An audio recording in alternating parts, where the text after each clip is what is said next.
ፍልሰታ የሚለው ቃል ፈለሰ ከሚለው የግዕዝ ቃል የተገኘ ሲሆን በጥሬ ትርጉሙ መለየት፣ ማድረግ፣ ወደ ላይ መውጣት ማለት ነው።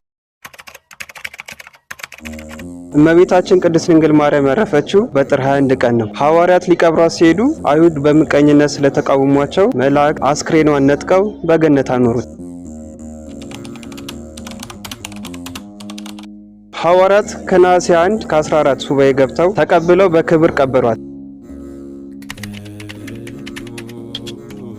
ሐዋርያው ቶማስ በወቅቱ ባለመኖሩ በሶስተኛው ቀን እመቤታችን ስታርቅ በደመና ላይ አያት። እሷም ማጽናኛና ምስክር እንዲሆን ሰበኗን ሰጠችው። ቶማስ ሰበኗን ካካፈላቸው በኋላ ሐዋርያት የእመቤታችን ትንሣኤና ዕርገት ለማየት በየዓመቱ ከነሐሴ 1 ጀምረው ሱባኤ ገቡ። በነሐሴ 16 ቀን ጌታችን ከመላእክት ጋር መጥቶ እመቤታችንን አስነስቶ አሳያቸው። ዛሬም ቅድስት ቤተክርስቲያናችን የሐዋርያትን ምሳሌ ተከትላ ከሰባቱ አጽዋማት አንዱ በማድረግ ይህንን ጾም እንድንጾም አዛናለች። የጾሙና የእመቤታችን ትንሣኤና ዕርገቷ በረከቷ ይደርብን።